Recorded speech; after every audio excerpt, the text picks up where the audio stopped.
Hi, I'm Nolan, a brain injury survivor. Hi, I'm Barnabas, Nolan's massage therapist.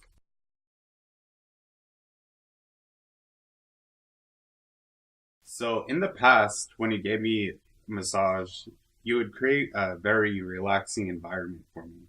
Oh yeah. You would come in, turn the lights off, play a soothing piano music, and you would put oils in the air to make the air smell relaxing. And my question is, how much does your environment play into your well-being? But I believe your environment plays a lot of role to your well-being.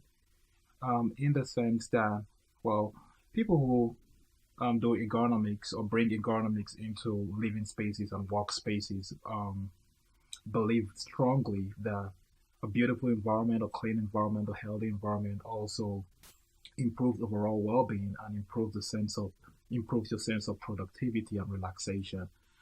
So the massage space is a healing space, is a recovery space. Mm. We try to create or simulate an environment that speaks to healing and recovery. Yeah, because I remember you coming to my house before and you would be stretching me, and my room used to be messy, and I would get like anxiety but ever since I organized my Yeah, room, remember? yeah, I remember that. Yeah, And then ever since I organized my room, even it made you feel better, brought you a well being. And all I did was clean my room. So, what are things that people can do at home to create a more balanced and comfort for their for themselves and make it a sense of healing.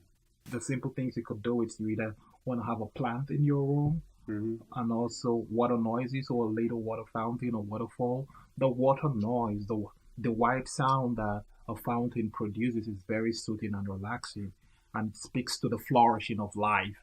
So having that in living spaces, it's a good one. And just the basic cleanliness or making your bed when you're up in the morning, it's really good because it just gives you that psychology that you're ready to hit the ground running. You're ready to take on the day.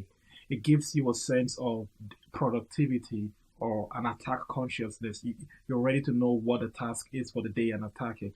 So, clean space, taking away clutter out of the room, taking away the trash if anything is lying around, making sure there are no used plates, if you really snack on your bed or stuff around, that just helps, Hmm. generally, I think.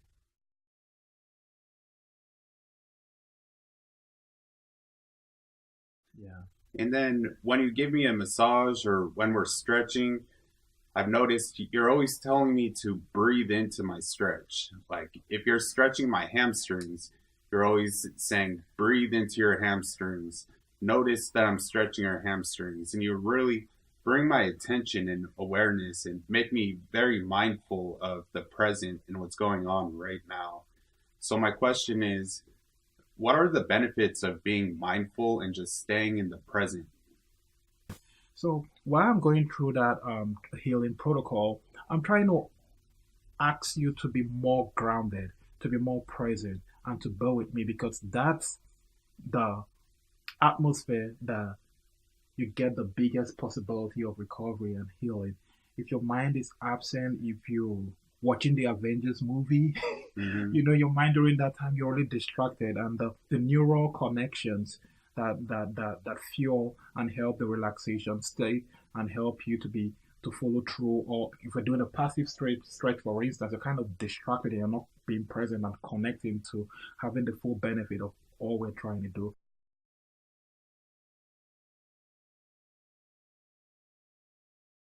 And I know you've worked with a lot of swimmers. What are the benefits of, working with in water? I think water therapy, it's just I would say it's one of the ninth wonders of the world.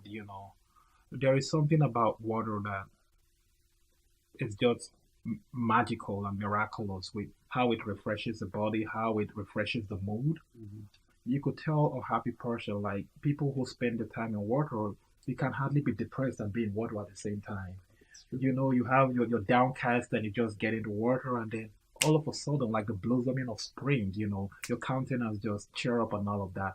In addition to that, while swimming or just doing most of the water exercises, you're activating almost all the muscles in your body at the same time, including the muscles that surround your ears that people don't usually activate. Mhm. You're popping up your eyebrows. Sometimes the muscles in your forehead, your facial muscles, the many muscles around your face, your feet, your toes, your fingers, all those intricate muscles people don't remember to move. You're moving them. In addition to that, water produces a balance. The the upthrust in water, the medium itself produces a kind of suspension from gravity that kind of reduces the impact of gravity of your weight. The buoyancy of water takes away some of that overbearing weight of gravity. So for someone who is trying to learn their balance and learn their steps, that is a very beautiful way to build strength, to watch your balance, to even practice some workout modalities to build strength in some areas you want to build, like your toes, your calves, your quads, and all of that. Learn some of those movements. So I think water, it brings a refreshment, it improves the mood, it helps work the muscles out, and at the same time, it relaxes the person. It's like having a combo pack, Mhm. in just one form. And I think it's just a very beautiful thing to do. You hit something. You're saying practicing walking in the water, you have the buoyancy. And, from my experience, something that was very beneficial for me Yeah. was it worked my dynamic balance. I was standing there, waves were crashing, Hmm. so I had to keep my balance in the water while waves were moving me around. Nice. So it helped me like learn how to balance on uneven ground. Even though the floor is flat, the waves are pushing me around. I have to Exactly. practice balance.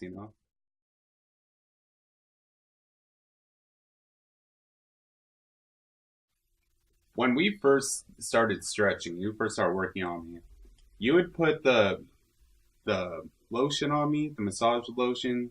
You'd start working on me, and my body would just suck it right up because I wasn't drinking enough water. Oh yeah, I And you remember always that. told me, you're always on me, drink more water, drink more water. What is the importance of water? Why were you always on your patients about drinking more water? So when you're dehydrated, you don't have as much healthy, relaxed muscles as when you have more water in your system. And we could tell because the lotion seems to disappear so easily to make up for the water imbalance in the tissues and cells. So that's how I know. I'm like, hey, your hydration level is really poor. Well, as a rule of thumb, health professionals always recommend that healthy people should drink half of their body weight in ounces of water a day. So the muscles in its most effective form when you're hydrated and you drink water. And that's interesting you said that because when I wasn't properly hydrated and didn't drink enough water, my spasticity would really cramp up. And I don't know if you remember or not, but I when you don't. first started working on me, I was all cramped up. The spasticity was really hard. But the more I drank water and kept myself hydrated, the Mhm. spasticity loosened up. Well, when you take appropriate amount of water, it makes the body feel that supple, feel whole. It has its normal bounce and elasticity. Elasticity is the word I was looking for. Yeah, so it maintains the skin elasticity and also the muscle elasticity. And then with that elasticity, the the tendency for the muscle to cramp, under all that dehydration or adhesions, might be a little bit reduced. But much of the recovery you experienced was the body work we also had to ensue and how we incorporated some of the neuromuscular relaxation techniques and stretching too. It was the whole thing, not just the water drinking. Yes. Yeah, yeah. All right, Barnabas. Okay. Nice having you. All right. Like always, thank you so much, and thanks viewers for this beautiful session. See you some other time.